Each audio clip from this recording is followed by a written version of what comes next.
Bismillahirrahmanirrahim. Assalamualaikum warahmatullahi wabarakatuh. Waalaikumsalam warahmatullahi wabarakatuh. Yang terhormat Bapak Kepala SMPN 1 Banjarsari, Bapak Handoko SPD MPD. Yang saya hormati narasumber kita hari ini, Ibu Linda Sugiarti SPD, dan tentunya yang saya hormati Bapak Ibu Guru Dewan Guru SMP Negeri 1 Banjarsari. Alhamdulillahirrabbilalamin, wassalatu wassalamu ala alihi washabihi ajmain amma ba'du. Marilah kita panjatkan puji dan syukur kehadirat Allah Subhanahu wa taala yang telah memberikan rahmat dan hidayahnya sehingga kita dapat berkumpul di acara diseminasi budaya positif di ruangan di lab IPA SMPN 1 Banjarsari. Mudah-mudahan Allah selalu memberikan keberkahan. Tak lupa sholawat serta salam semoga tercurah limpahkan pada junjungan alam, yakni Nabi besar Muhammad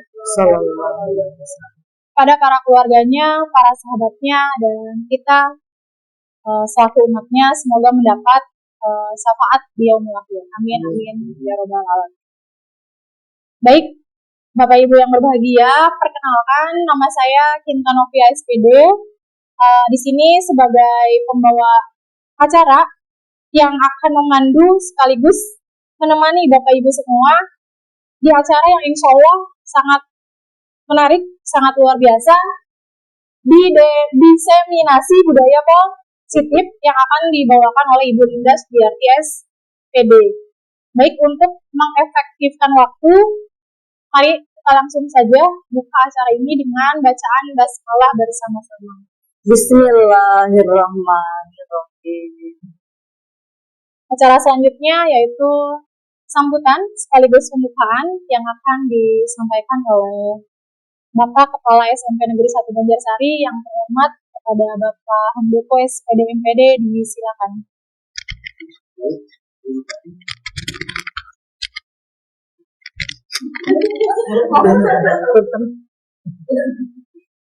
Assalamualaikum warahmatullahi wabarakatuh.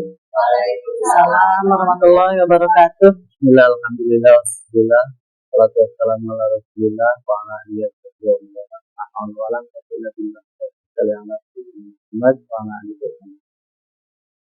Yang saya hormati Ibu Linda Setiati SPD selaku calon guru penggerak angkatan 19. Yang saya hormati Ibu Pintan Novia sekaligus sebagai moderator sebuah acara dan rekan-rekan Bapak Ibu guru hebat CPN kita banyak sekali yang hadir mengikuti kegiatan diseminasi budaya positif sebagai Atlanta ternyata untuk kegiatan guru penggerak angkatan ke 11 ya. Bapak Ibu yang saya hormati, seperti yang kita ketahui bahwa pendidikan terus berkembang, terus berubah, terus bergerak. Di antaranya adalah perubahan-perubahan kebijakan yang diberikan, yang dilakukan oleh pemerintah dalam ini Departemen Pendidikan Nasional, Mendikbudristek, dengan menggulirkan program guru penggerak dan sekolah penggerak. Kalau sekolah penggerak itu sudah 3 tahun yang lalu digulirkan, kemudian tidak ada perubahan lagi. Sekarang masih 3 tahun terakhir untuk sekolah penggerak, dan untuk guru penggerak terus bergulir sampai dengan sekarang. Tentu banyak sekali manfaat yang bisa kita dapatkan dari kegiatan diseminasi ini, di mana nanti guru penggerak akan mentransformasikan, menularkan, menyebarkan ilmu-ilmu terbarunya dalam rangka pengembangan pendidikan baik metodologi maupun barangkali sumber-sumber belajar di era digital sekarang ini. Ada beberapa kebijakan pemerintah yang masih akan terus berlanjut, di antaranya adalah guru penggerak bisa saja nanti menjadi kepala sekolah yang tidak harus mengikuti pelatihan. Kalau zaman kami dulu harus melalui pelatihan LPPKS, lembaga pemberdayaan pembentukan kepala sekolah di Solo di tingkat itu. Kalau sekarang salah satunya adalah lewat guru penggerak. Terus ada lagi sekarang Bapak Ibu barangkali ada yang belum PPG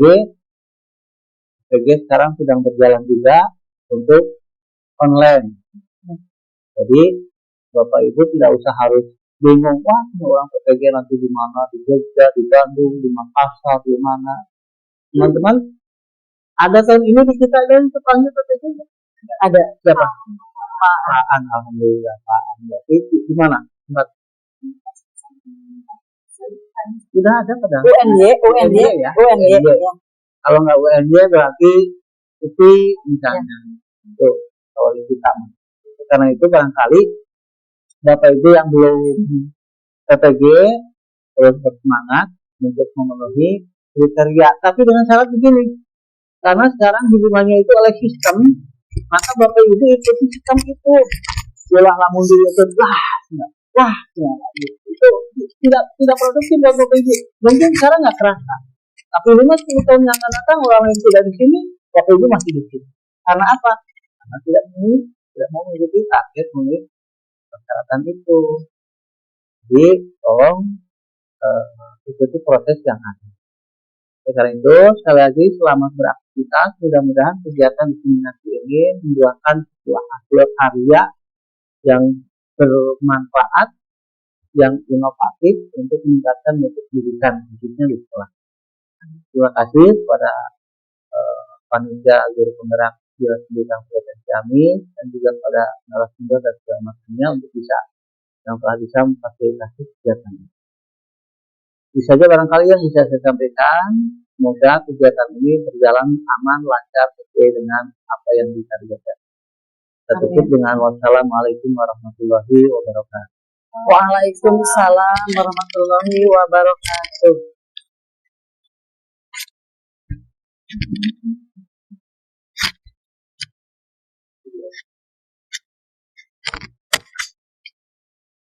Terima kasih kepada Bapak Kepala SMP Negeri 1 Banjarsari yang telah menyampaikan sambutannya dan motivasi ya untuk kita semua. Ibu-ibu semangat. Kita cek semangat dulu boleh ya? Kalau saya bilang pagi, tepuk 1 kali. Kalau saya bilang siang, tepuk 2 kali. Kalau saya bilang sore, tepuknya 3 kali. Tapi kalau saya bilang malam, jangan tepuk, tapi bilang best. Siap ya? Siap. Oke. Pagi, siang, sore, malam, Yes. malam, Best. malam, Best. pagi. Oke, luar biasa. Maaf semuanya ya. Oke. Di meja sudah ada hidangan, silakan bisa sambil dinikmati hidangannya. Seperti yang disampaikan Bapak tadi, kita harus bergerak tapi positif ya. Harus berinovatif. Seperti judulnya di materi kali ini, diseminasi budaya positif. Mudah-mudahan nanti keluar dari ruangan, dari logika, Bapak Ibu termotivasi yang belum ikutan CGP, Ya. jadi mau ikutan CGP yang belum PPG. Yuk, mudah-mudahan kita bisa sama-sama berjuang untuk bisa mendapatkan sertifikasi pendidikan. Baik, langsung saja ya Bapak Ibu semuanya, kita sambut pemateri kita yang luar biasa, narasumber kita, rekan kita, Ibu Linda Sugiyarti, SPD, CGP Angkatan 11, Kabupaten Ciamis, SMP Negeri 1 Banjarsari, dipersilakan.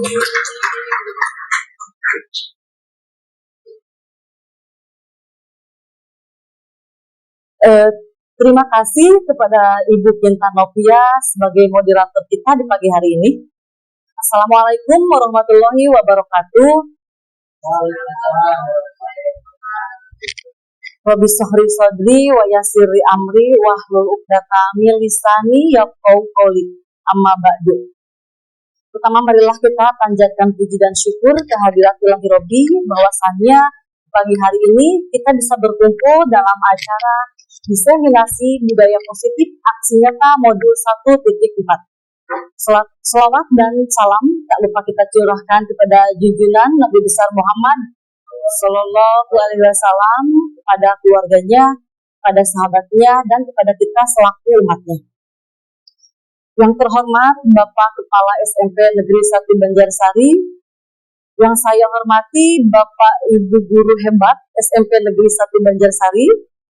Mohon maaf sebelumnya saya berdiri di sini bukan maksud saya sebagai pemateri ya, ataupun menggurui Bapak Ibu guru semua. Namun saya di sini hanya melaksanakan tugas ya, seakan-akan saya harus memenuhi tugas saya, yaitu di aksi nyata modul 1.4.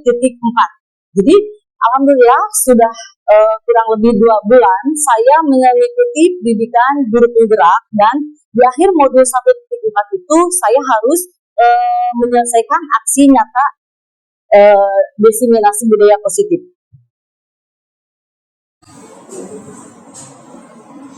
Diseminasi pemahaman dan pengalaman penerapan budaya positif. Mari bagi semua kita belajar bersama, berkolaborasi, saling mendukung demi mewujudkan budaya positif di sekolah yang kita cintai.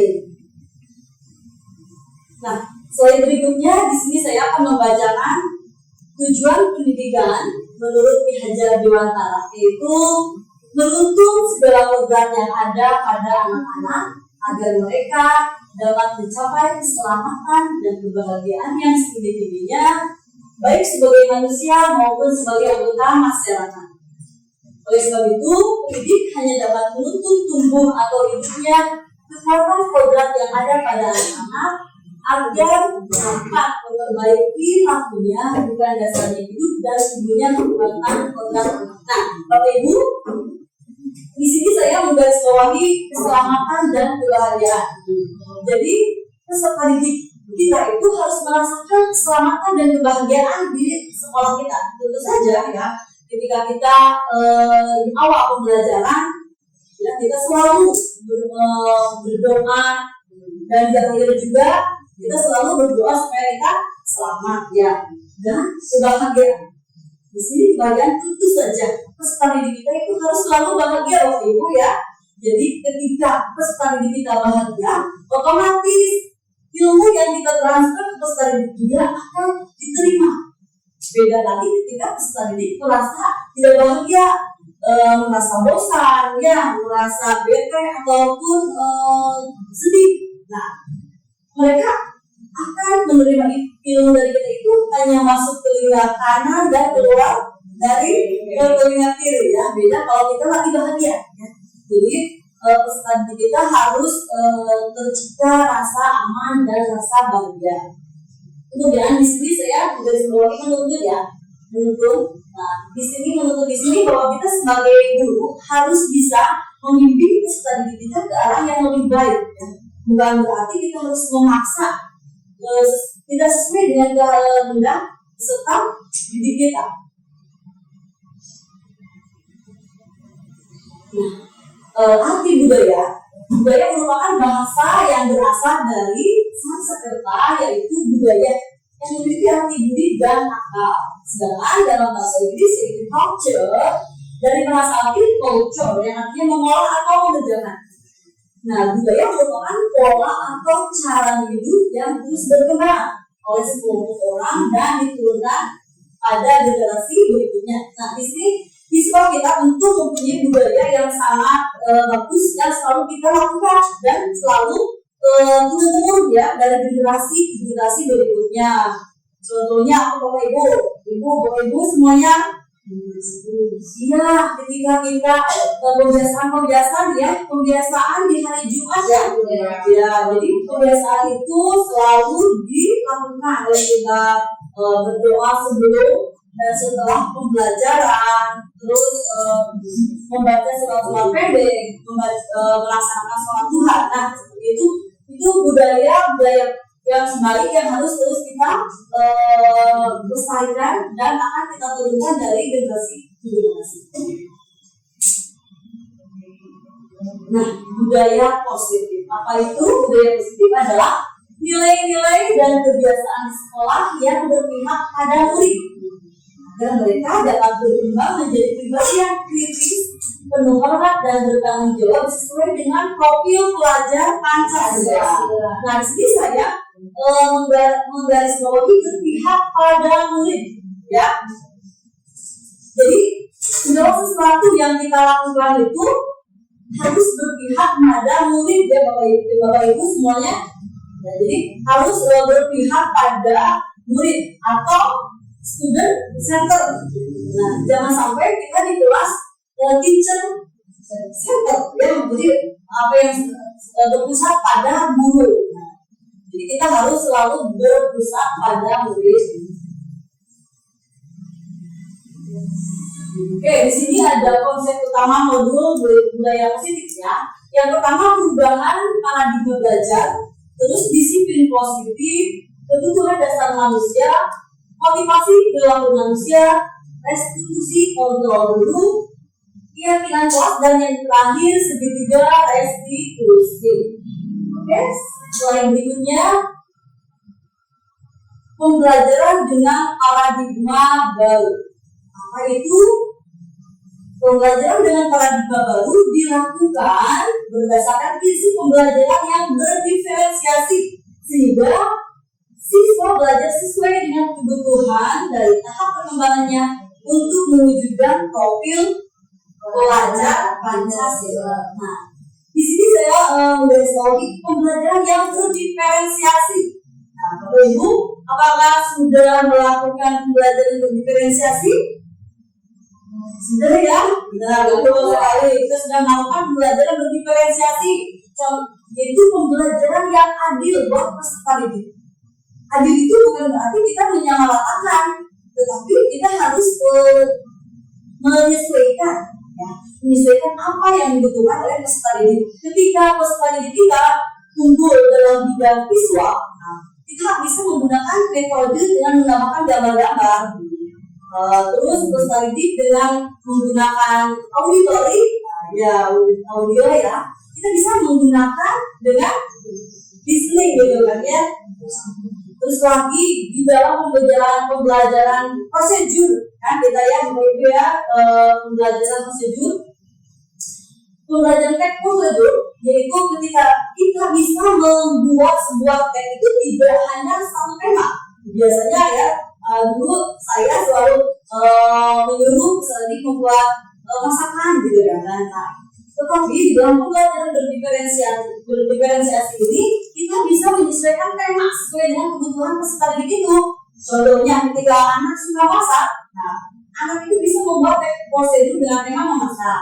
Terus peserta didik yang unggul dalam bidang kerajinan tangan. Nah, peserta didik juga bisa membuat prosedur membuat sebuah produk gitu kan, dengan menghasilkan produk itu, tapi tidak membedakan tujuan kita, yaitu membuat teks prosedur ya. Nah, itu pembelajaran yang berdiferensiasi. Nah, tadi tujuan pembelajaran baru yaitu menghasilkan siswa yang sesuai dengan profil pelajar Pancasila. Oke, nah, kita sering menyajikan ya Bapak Ibu kelas kita ya. Nah, oke, untuk mengingatnya kita sambil ya menyanyi sama-sama ya.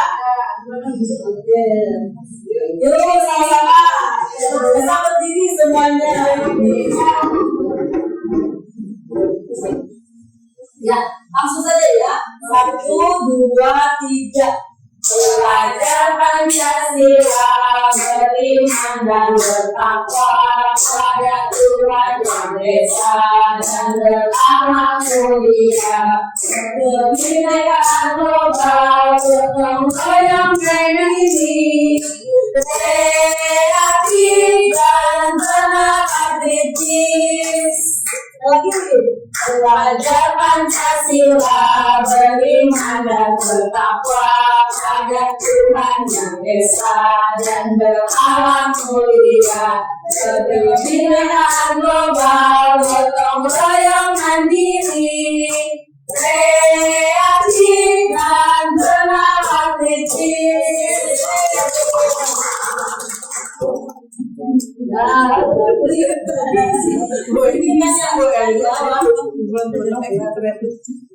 Nah, di sini dalam membangun budaya positif, sekolah dapat menyediakan lingkungan yang positif, aman, dan nyaman agar siswa mampu berpindah dan mencipta dengan merdeka, mandiri, dan bertanggung jawab. Nah, tentu saja peserta didik di sekolah kita harus merasakan rasa aman dan nyaman ya. Aman di kelas, terbebas dari polusi, sampah-sampah yang ada di kelas juga. Terus lagi kita selalu melakukan jadwal piket ya di awal pembelajaran dan di akhir pembelajaran. Nah, selain situasi yang menyenangkan, sehat, tentu saja peserta didik kita harus merasa aman dari makanan yang dikonsumsi oleh peserta didik kita, yaitu dengan tersedianya di kantin-kantin makanan yang aman yang dibuat dari MSG atau bahan pengawet ya. Alhamdulillah di kantin kita sudah mulai aman dari peserta didik kita.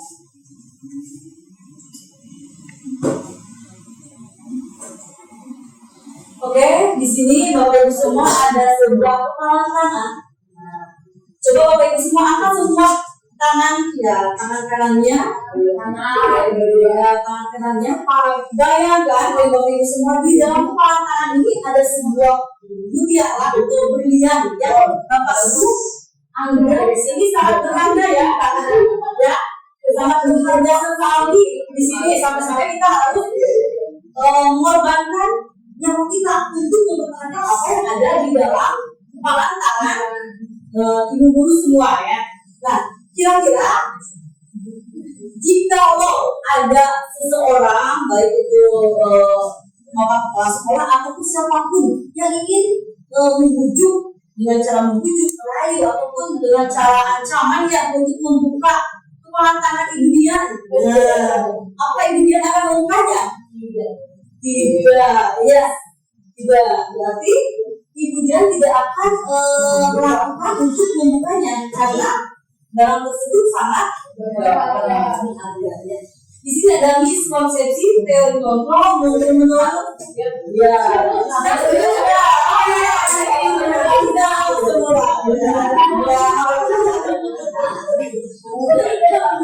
Selanjutnya ada miskonsepsi teori kontrol Dr. William Blaise. Nah, di sini seperti yang tadi kepala tangan Bapak Ibu ya, ilusi guru mengontrol murid. Nah, ini ternyata tidak benar ya, bahwa kita bisa mengontrol murid. Jadi ketika kita menyuruh untuk murid melakukan sesuatu, peserta didik tidak akan melakukan tanpa keluar dari dalam hati nurani peserta didik itu sendiri. Jadi peserta didik mau melakukan jika dia mau, gitu kan? Faktor internal dari peserta didik itu sendiri. Kemudian ilusi yang kedua, ilusi bahwa semua penguatan positif dan bermartabat. Nah, di sini ya. Ya, berarti tidak efektif. Ya, ketika kita memberikan sebuah penghargaan ya, dibuat, nah ternyata itu tidak efektif Bapak Ibu, karena akan membuat ketagihan buat peserta didik. Peserta didik akan melakukan kayak hadiahnya, nah seperti itu. Jadi ini tidak efektif. Kemudian ilusi bahwa kritik membuat orang bersalah dapat menguatkan karakter. Di sini juga tidak tepat ya. Ketika kita sebagai guru mengkritik siswa kita, peserta didik kita, itu akan sebenarnya akan melemahkan karakter peserta didik tersebut, bukan berarti akan menguatkan peserta didik ya.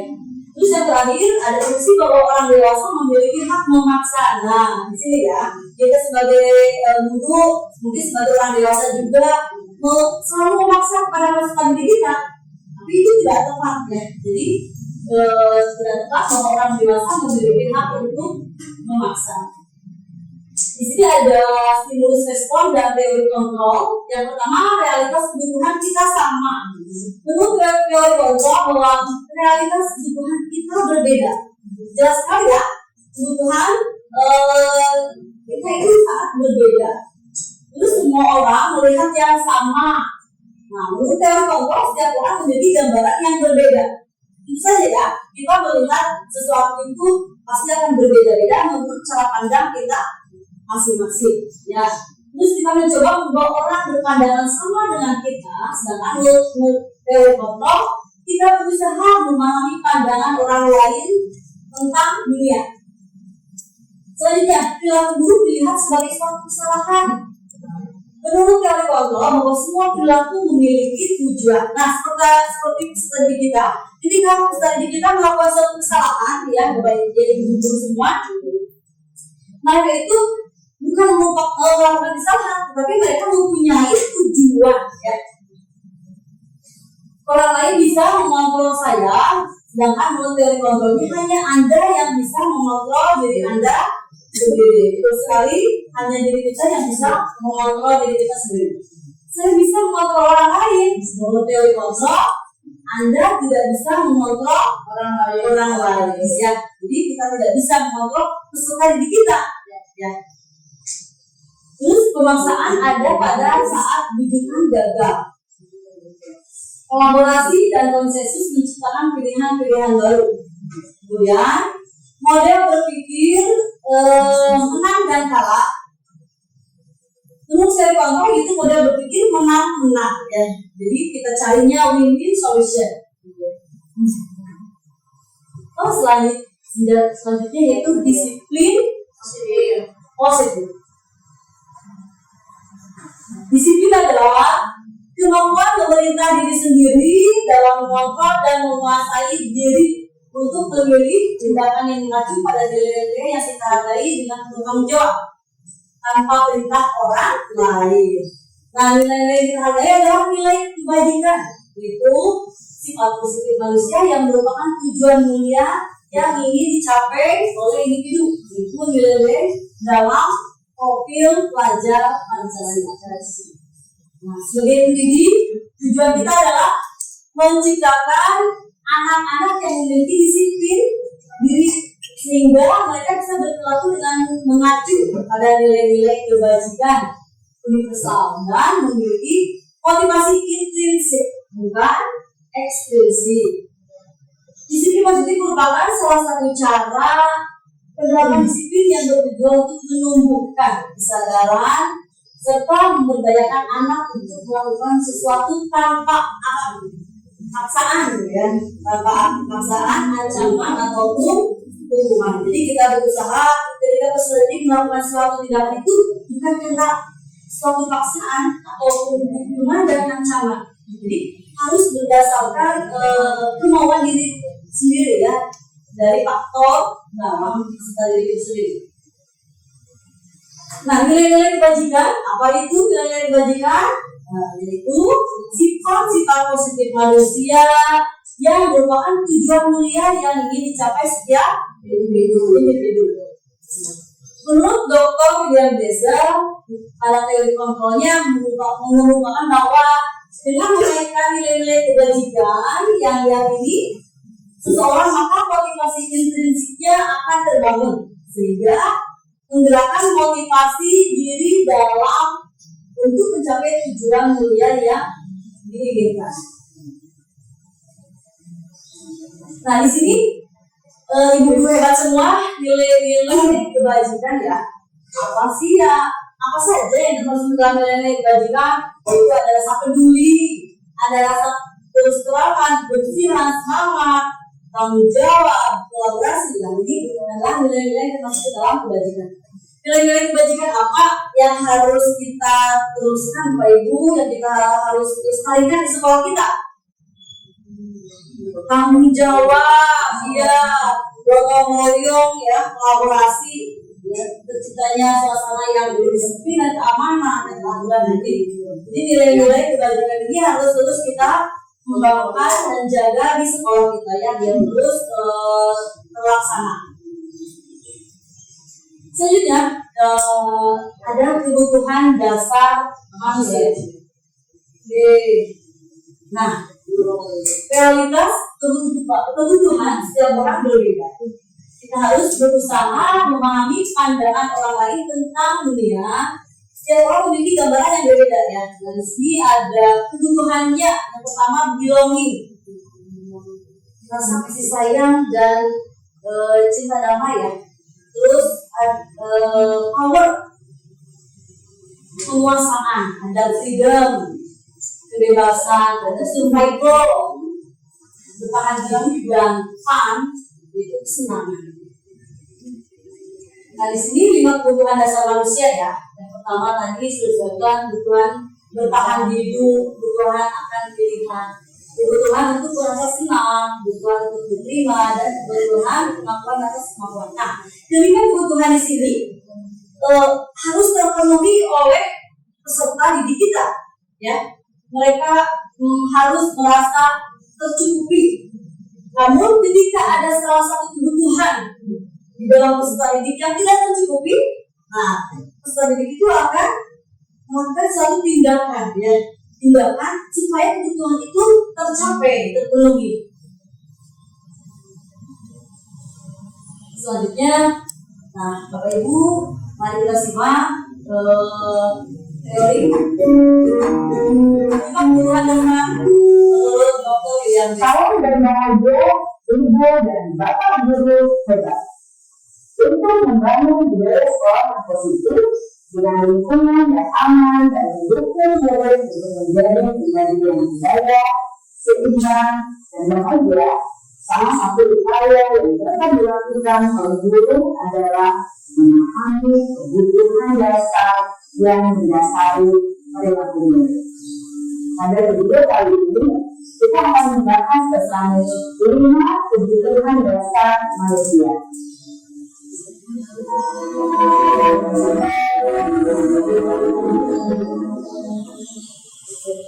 Pengajar Belanda dalam salah satu titik pandangan menyatakan, kita ambil contoh perbandingannya dengan hidup tumbuh-tumbuhan. Seorang petani dalam hakikatnya sama kewajibannya dengan seorang pendidik yang menanam padi misalnya. Hanya dapat menuntun tumbuhnya padi. Dia dapat memperbaiki kondisi tanah, memelihara tanaman padi, memberi pupuk dan air, membasmi ulat-ulat atau jamur-jamur yang mengganggu di tanaman padi, dan lain sebagainya. Ketika guru memahami kebutuhan apa yang mendasari perilaku murid, dan guru berusaha menuntun dan mendukung murid dalam memenuhi kebutuhannya secara positif, pada hakikatnya guru tersebut tidaklah seorang petani yang sedang berusaha memahami kebutuhan masing-masing tanaman, dan dia berusaha memenuhi kebutuhan tanaman tersebut agar dapat tumbuh dengan subur dan maksimal. Dr. William Blazer seorang psikiater dari Amerika Serikat menyatakan bahwa seluruh tindakan manusia memiliki tujuan tertentu, yaitu memenuhi kebutuhan dasarnya. Ketika melihat kebutuhan dasar telah terpenuhi secara memadai, maka murid akan tumbuh dengan seimbang dan bahagia. Sebaliknya, jika kebutuhan dasar tidak terpenuhi dengan baik, maka seseorang akan mengalami kondisi negatif, bosan, sedih, dan kecewa. Maka mereka dapat melakukan perbuatan yang bertentangan dengan nilai-nilai kebajikan atau melanggar peraturan. Dengan kata lain, perilaku buruk seseorang biasanya adalah respons dari kebutuhan yang tidak terpenuhi. Namun, mereka tidak tahu cara untuk memenuhi. Ada 5 kebutuhan dasar manusia menurut Dr. William James, yaitu yang pertama, kebutuhan untuk bertahan hidup atau survival. Yang kedua, kebutuhan untuk merasa diterima atau love and belonging. Yang ketiga, kebutuhan akan kebebasan atau freedom. Yang keempat, kebutuhan akan kesenangan atau fun. Dan yang kelima, kebutuhan akan penguasaan atau power.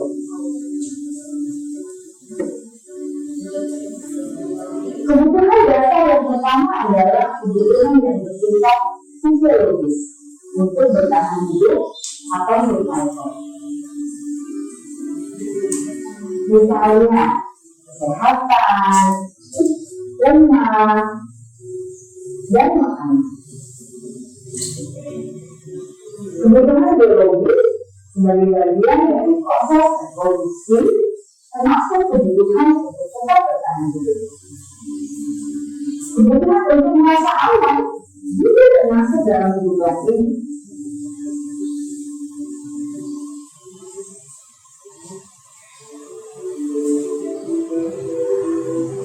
Agar murid dapat belajar dengan baik, kebutuhan merasakan rasa aman, pangan, sandang, dan papan harus terpenuhi.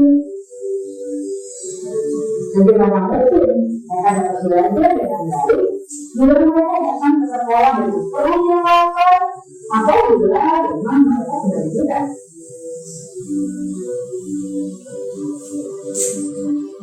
Setelah kita mengetahui kebutuhan pertama yang sebagian besar bersifat fisiologis, mari kita lihat kebutuhan kedua sampai kelima yang semuanya berhubungan dengan psikologis. Mari kita lihat kebutuhan kedua, yaitu kebutuhan akan perasaan diterima oleh kelompok atau komunitasnya atau kebutuhan yang belum. Kebutuhan ini meliputi keinginan untuk tetap terhubung dengan orang lain seperti teman, keluarga, teman kerja, dan kelompok di mana kita tergabung. Setiap murid ingin menjadi bagian yang berharga dari kelas dan juga sekolah.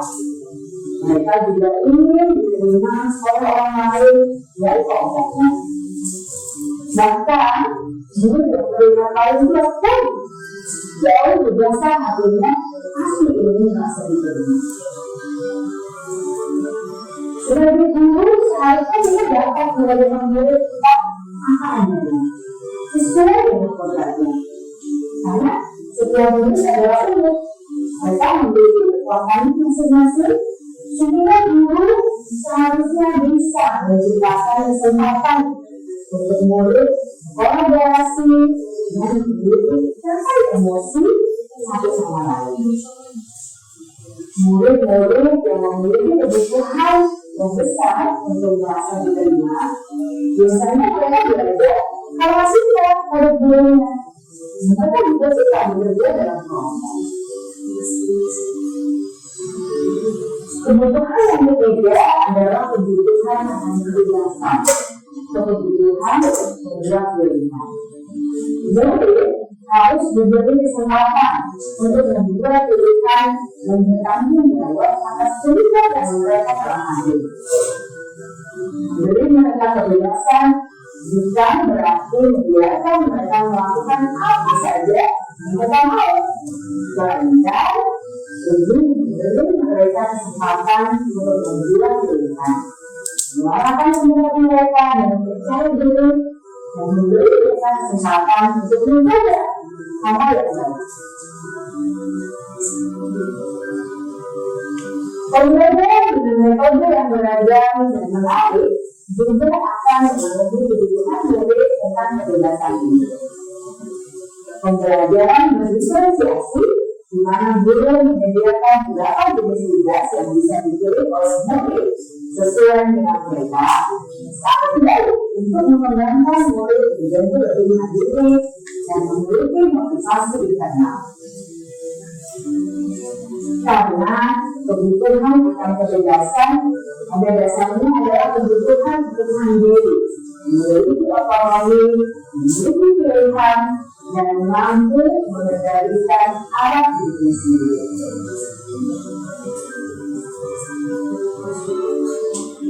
Kebutuhan yang keempat adalah kebutuhan akan selamat. Berenang Bapak Ibu, hidup tanpa rasa senang. Kita menyebutkannya.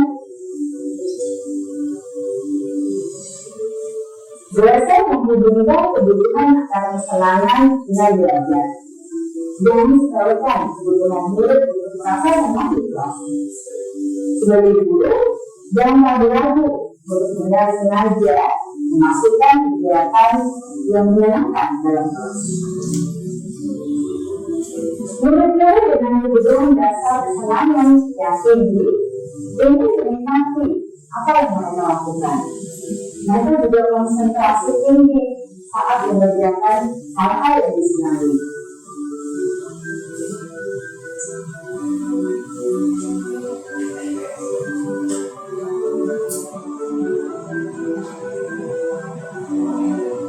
Kebutuhan yang kelima adalah kebutuhan akan penguasaan.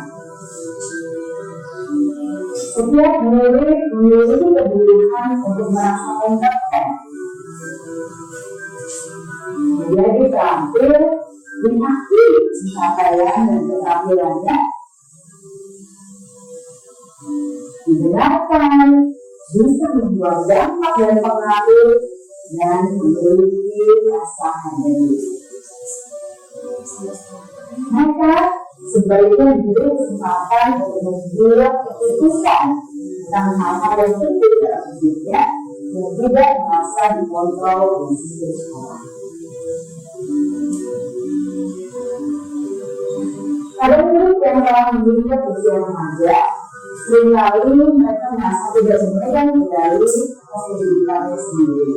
Karena guru kali berpengaruh dalam mengambil keputusan. Murid-murid yang memiliki kebutuhan dasar akan penguasaan yang tinggi biasanya selalu ingin menjadi pemimpin. Mereka juga suka mengamati sebelum mencoba hal yang baru. Mereka juga perfeksionis dan merasa kecewa bila melakukan kesalahan.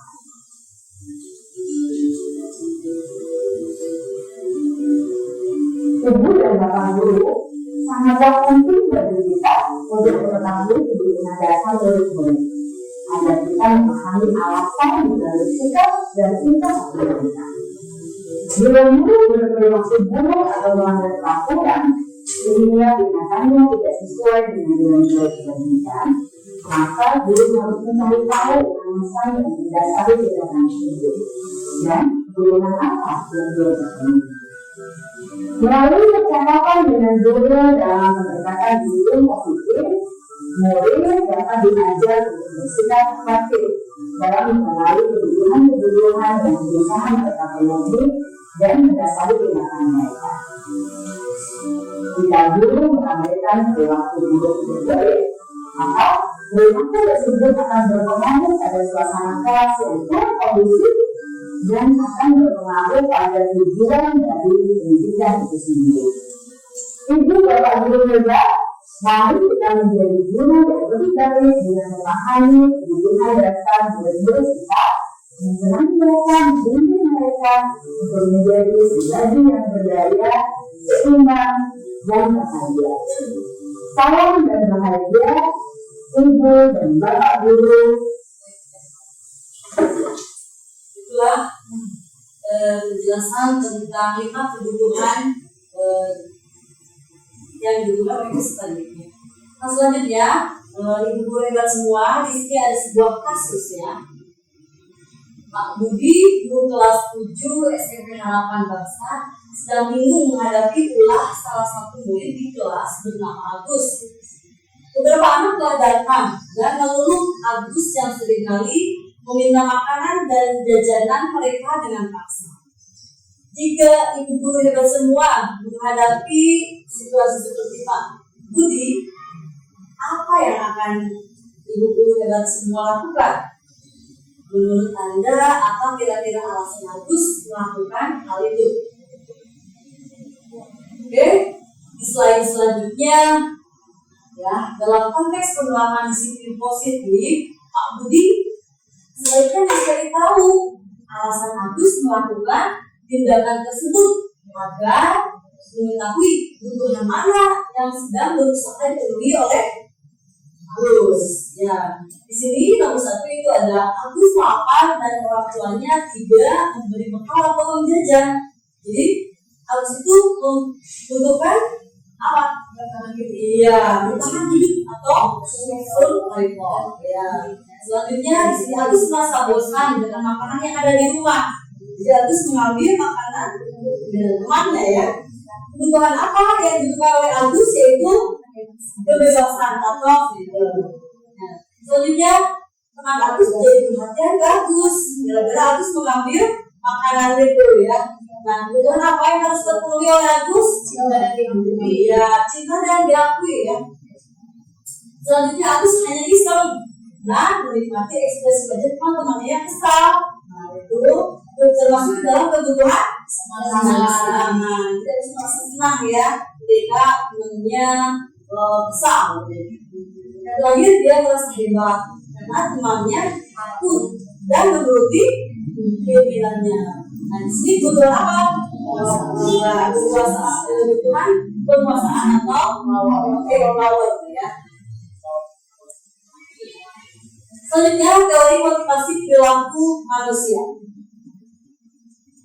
Coba ibu guru dan semua pikirkan, pernahkah berada dalam sebuah situasi di mana Anda sengaja melakukan sesuatu yang menyakitkan bagi Anda, bahkan bertabrakan dengan penghargaan dari orang lain, tapi mengapa Anda tetap melakukannya? Menurut Dian Gosser dalam bukunya ada 3 motivasi perilaku manusia. Yang pertama, untuk menghindari ketidaknyamanan atau hukuman. Nah, selanjutnya juga ketika melakukan sesuatu apa yang kita inginkan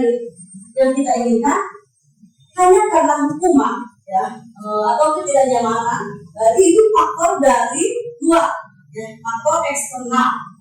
Sedangkan yang kedua untuk mendapatkan imbalan atau penghargaan dari orang lain. Jadi selanjutnya juga ketika melakukan suatu tindakan untuk sebuah penghargaan reward itu juga tidak bagus ya Bapak Ibu semua, itu melakukan faktor eksternal. Selanjutnya terakhir untuk menjadi orang yang mereka inginkan dan menghargai diri sendiri dengan nilai-nilai yang mereka percaya. Nah, di sini termasuk ke dalam faktor internal ya, faktor yang datang dari setelah itu sendiri. Yang pertama, menghindari ketidaknyamanan dan hukuman, yaitu melakukan disiplin diri karena takut dihukum. Ya, ini adalah tingkatan terendah dari motivasi perilaku manusia.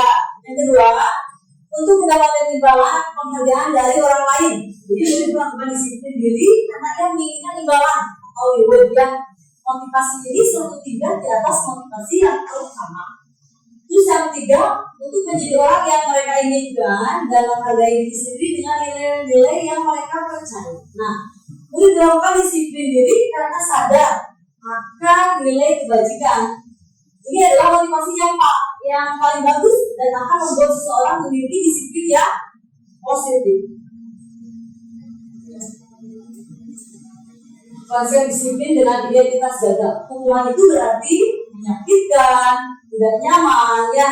Murid takut, kemudian memaksa, kemudian murid menyembunyikan kesalahan, dan murid menjadi rendah diri. Sedangkan pekerjaan tetap yang tidak efektif, bisa merusak hubungan, mematikan kreativitas, menghukum dengan sistem ranking, merampas hak dan menghargai dirinya.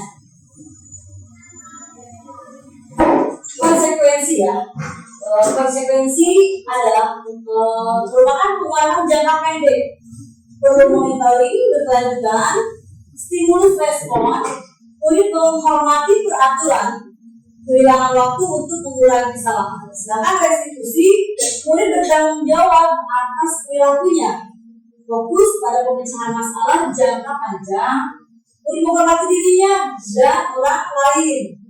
Dari kontrolnya, dirinya memegang kontrol sendiri. Murid bersemangat memperbaiki kesalahannya. Pengertian restitusi adalah proses menciptakan kondisi bagi murid untuk memperbaiki kesalahan mereka sehingga mereka bisa kembali pada kelompok mereka dengan karakter yang lebih kuat.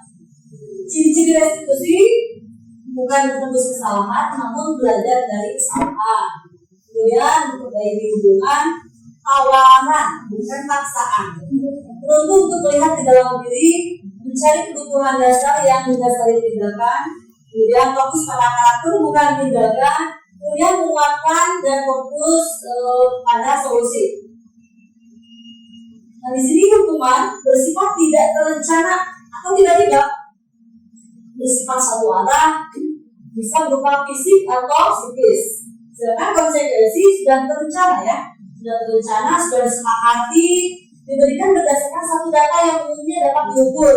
Kemudian murid tetap dibuat tidak nyaman untuk jangka waktu yang pendek dan belum memonitor murid. Nah, dihukum oleh penghargaan ya, saat kita berulang kali menjanjikan hadiah pada peserta didik kita agar berperilaku tanggung jawab atau kepada seorang murid agar mempelajari sesuatu yang baru, atau kepada seorang karyawan agar melakukan pekerjaan yang berkualitas.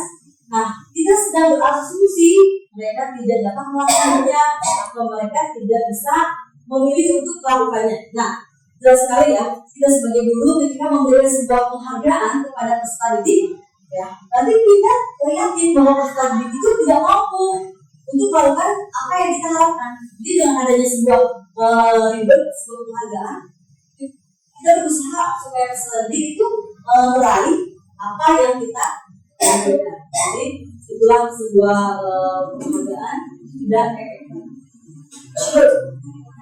Nah, penghargaan maupun hukuman adalah cara-cara mengontrol perilaku seseorang yang menghancurkan potensi untuk pembelajaran yang sesungguhnya. Tindakan belajar itu sendiri adalah penghargaan yang sesungguhnya. Tindakan memberi penghargaan nilainya sama dengan menghukum seseorang. Nah, restitusi adalah proses menciptakan kondisi bagi murid untuk memperbaiki kesalahan mereka sehingga mereka bisa kembali pada kelompok mereka dengan karakter yang lebih kuat.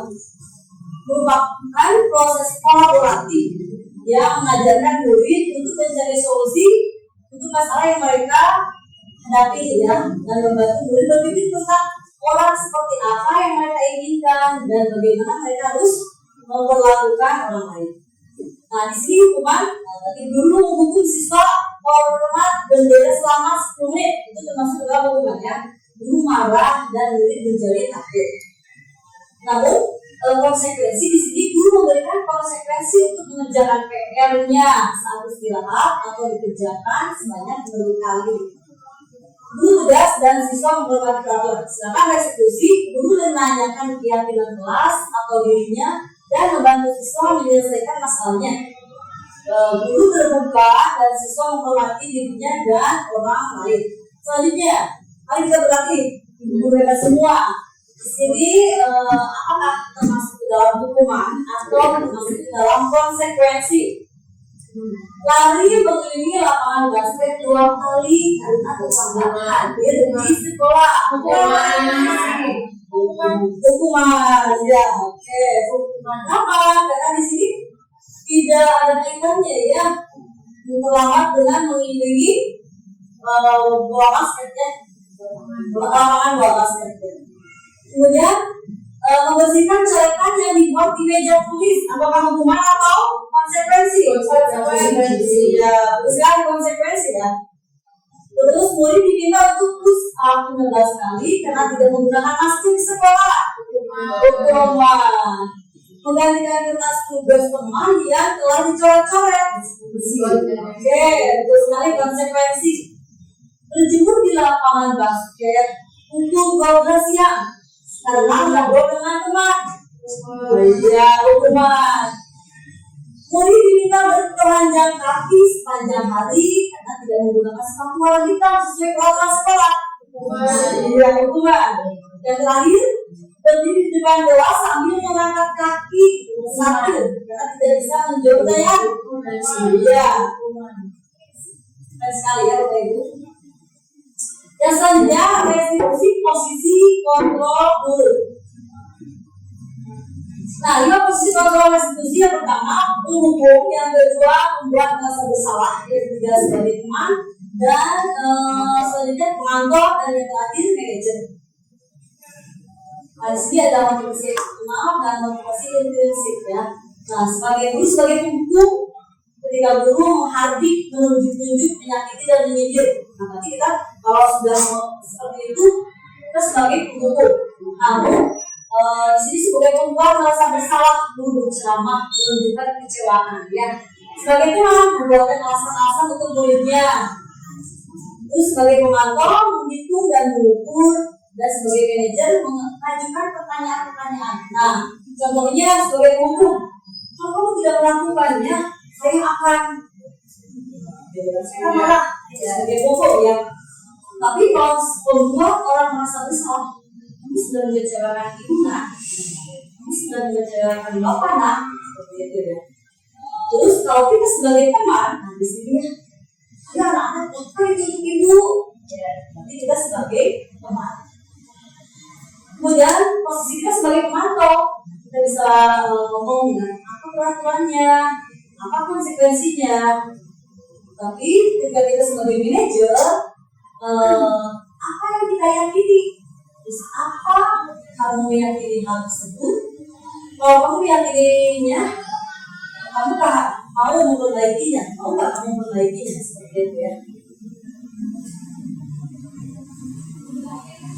Terus dampaknya ya, ketika kita sebagai penghukum, kita akan mengulangi sampai berulang kali ya, terus sebagai merasa bersalah dan diri, kita akan merasa gagal dan tidak merasa dihargai sebagai teman.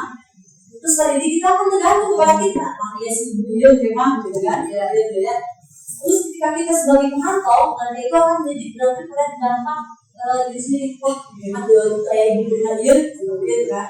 Jadi mereka akan melakukan ketika ada kita kalau kita sebagai pemantau. Nah, selanjutnya kalau kita sebagai manajer, dari tersebut akan mengevaluasi dirinya, ya, akan mengevaluasi dirinya menjadi lebih baik lagi. Nah, selanjutnya 5 posisi kontrol, yaitu sebagai penghukum ya, patuhi aturan sekolah, lalu di depan kelas. Seperti itu. Pembuat rasa bersalah, berapa kali guru harus memberitahu kamu, guru kecewa sama kamu. Ketika kita sebagai teman, ayolah yang tertib, buat guru banget. Kali ini tidak apa-apa kamu salah. Selanjutnya kalau kita sebagai pemantau, kamu sudah melanggar apa peraturan dan konsekuensinya. Nah, terakhir ketika kita sebagai manajer, apakah kamu tahu kesalahanmu nak? Kira-kira bagaimana kamu akan memperbaiki kesalahan itu? Gitu ya. Jadi kita mengajarkan lagi kepada peserta didik dan misalnya akan menjawab dan akan menemukan solusi-solusi yang akan mereka tempuh. Kemudian keyakinan kelas, apa itu keyakinan kelas? Nah, mengapa keyakinan kelas bukan peraturan kelas? Karena kalau peraturan itu bersifat bersifat hukuman, jadi peraturan itu keluar dari eksternal ya. Sedangkan kalau keyakinan kelas itu kita yang membuat sendiri. Jadi apa yang diinginkan sebelum pembelajaran itu apa sih? Kita menginginkan apa supaya belajar dengan tertib seperti itu. Keyakinan kelas adalah nilai-nilai kewajiban atau prinsip-prinsip universal yang disepakati bersama secara universal lepas dari perbedaan agama, suku, negara, dan bangsa. Menurut Gerson adalah suatu keyakinan akan lebih memotivasi seseorang dari dalam prinsip-prinsip. Seseorang akan lebih semangat untuk menjalankan keyakinannya daripada hanya sekedar mengikuti peraturan. Nah, bagaimana membuatkan keyakinan kelas di sini lebih abstrak dari peraturan, ya, berupa pernyataan universal dibuat dalam bentuk positif sedikit saja akan mudah diingat sesuai dengan kondisi kelas dan sekolah agar mudah diterapkan. Semua warga kelas sekolah dilibatkan saat membuat keyakinan kelas tersebut ya. Jadi anak-anak itu apa sih diinginkan? Ini bu, ya, ya. Di sini ada proses untuk keyakinan kelas ya. Jadi langkah-langkahnya yang harus kita tunggu apa, kita bisa meninjaukan kembali ketika curahan anak ya. Dan selanjutnya di sini kita lihat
keyakinan kelas, kesepakatan kelas dan kelas saya buat dari kelas. Jadi slide selanjutnya yaitu segitiga restitusi. Segitiga restitusi adalah proses menciptakan kondisi bagi murid untuk memperbaiki kesalahan mereka sehingga mereka bisa kembali pada kelompok mereka dengan karakter yang kuat. Restitusi bukan untuk menembus kesalahan, tapi sebuah tawaran dan bukan paksaan juga. Restitusi fokus pada solusi dan dapat mengembalikan murid yang berbuat salah pada kelompoknya.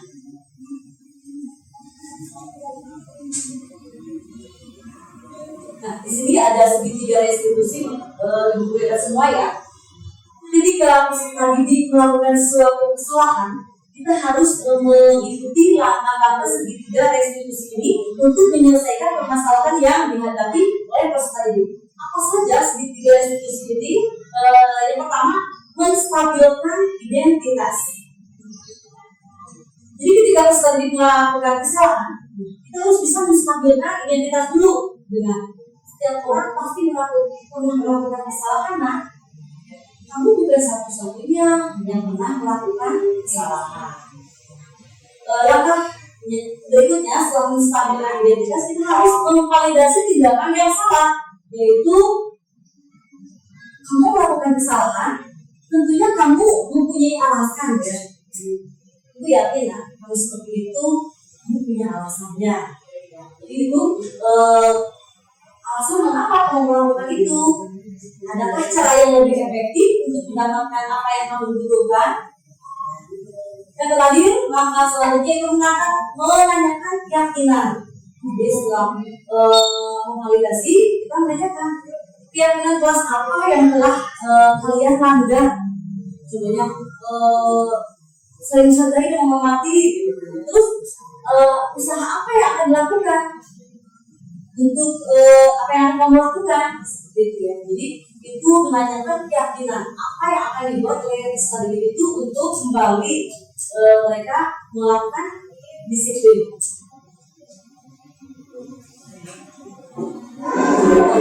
Jadi contoh manajemen dan keterangan di diskusi di kelas ya.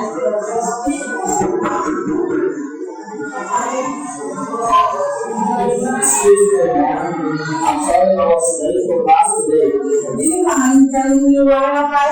Kita yang biru. Oke, kalian Gomez ready for you.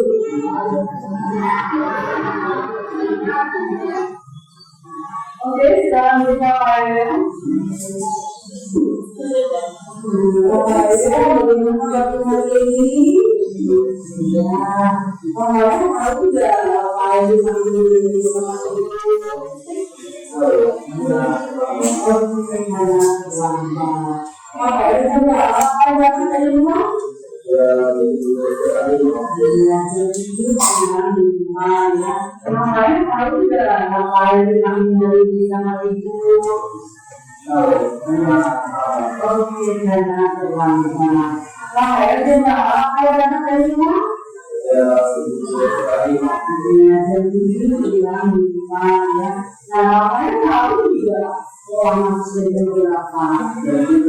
yang terjadi kalau apa yang berangkat dari dunia yang sebenarnya berarti apa ya? Apa? Berangkat ya. Itu kita tidak melakukan hal ya. Setiap orang kan melakukan salah manusiawan ya. Dan mesti apa ya? Manusia itu ada rasanya, betul?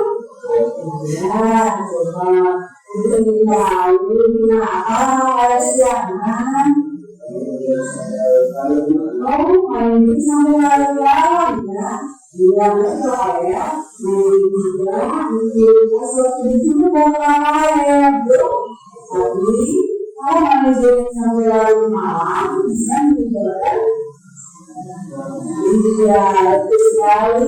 Bisa menimbulkan perlawanan kan?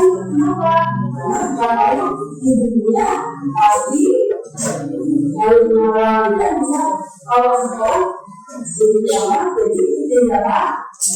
Iya, jadi tidak ada apa ya? Masih ingat tidak apa ya? Kesempatan luas yang kau dapatkan. Iya, harus mengikuti pelajaran dengan baik, itu dengan data. Iya, betul sekali. Kenapa juga tidak apa? Waktu ya, itu ya, itu harus dalam waktu. Nah, yang kedua nih gimana awalnya? Kemudian dalam tidak dalam sekolah lagi. Iya, betul sekali.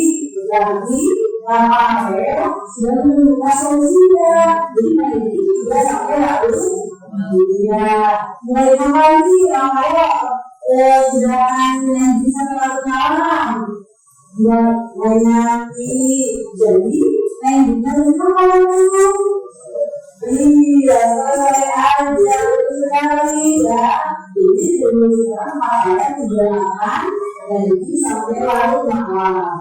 Kamu katakan iya, sementara jadi ya elusnya makanya kalau biasanya makanya sudah menunjukkan solusi itu sekali yang sekarang namanya boleh masuk ke kelas selanjutnya. Terima kasih ya. Ya, selamat siang. Ya, selamat di kelas selanjutnya. Oke.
Silakan duduk dan mengajar tadi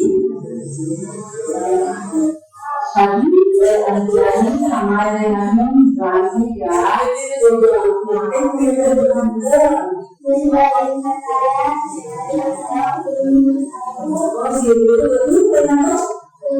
betul ya, nah sesuatu itu bisa berbuat salah ya. Tapi di sini ibu tidak akan mencari siapa yang salah, siapa yang betul. Tadi kita selesaikan masalah ini dengan baik ya, karena yang itu salah anda juga. Maksudnya ya, terus untuk ya, terus masalah masalah yang mulai melanggar, ya, tapi sama mati ya tadi baru hargai ya. Tadi mereka itu sudah mengerti salahnya, terus bagaimana caranya untuk memperbaikinya? Mereka ada sebenarnya. Jadi jangan dikira-kira ya, ayahmu mau meminta maaf kepada anjing itu sekali. Jadi anjing itu marah ya. Kalau orang itu juga ayah biasa, yang sebenarnya salah.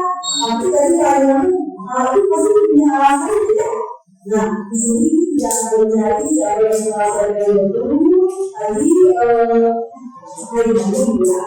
mau ya, bagaimana Anjani mau mengapa? Bisa diberikan jadi hanya memberi maaf dan juga mau minta maaf saja tadi.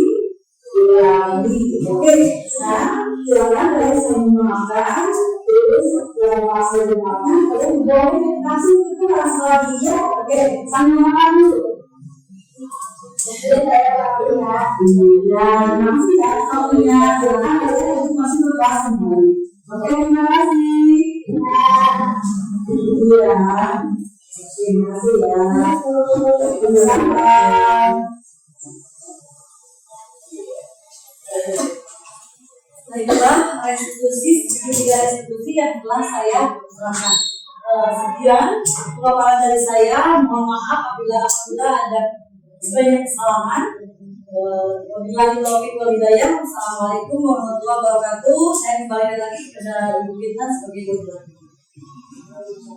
Waalaikumsalam warahmatullahi wabarakatuh. Gimana Ibu? Masih semangat? Semangat. Jadi tadi pemaparannya sangat luar biasa ya. Tapi yang paling diingat saya ambil. Terima kasih. Tentu enggak ya. Banyak banget materi-materi yang mungkin kita sebagai guru belum tahu di lapangan itu harus seperti apa ya. Tadi yang saya ambil kesimpulan dari apa yang Bu Ina katakan di diseminasi budaya positif ini, jadi jelas tadi di garis bawahnya ada dua ya, biar ada keselamatan dan kebahagiaan. Jadi memang siswa ini perlu dijamin keselamatan dan kebahagiaan. Dengan cara apa? Dengan cara menerapkan budaya positif. Ya, jadi sebelum kita langsung menjudge anak ini nakal, anak ini tukang bolos, anak ini misalnya malas, gas kemudian itu gas kita harus tahu dulu apa sih kebutuhan dasar manusia. Ada berapa tadi? Ada 5. Yang pertama ada survival ya. Jadi manusia itu harus mampu bertahan hidup. Yang kedua ada love and belonging. Perlunya kasih sayang dan diakui. Ya. Terus yang ketiga ada freedom. Yang keempat harus fun, harus punya kesenangan, harus happy. Jadi di dalam kelas itu harus meaningful learning. Jadi pembelajaran bermakna. Dan yang terakhir ada power atau power. Jadi mudah-mudahan dari materi yang kita sampaikan kita bisa menerapkan tadi ya agar budaya positif di SMP Negeri 1 Banjarsari, khususnya siswa-siswa peserta didik yang ibu guru hebat ajar ini bisa menjadi siswa yang tidak hanya berprestasi tapi memiliki karakter dan berapapun hari ini. Gimana materinya? Mantap ya? Mantap. Belum didapat belum di mana di kegiatan sebelumnya?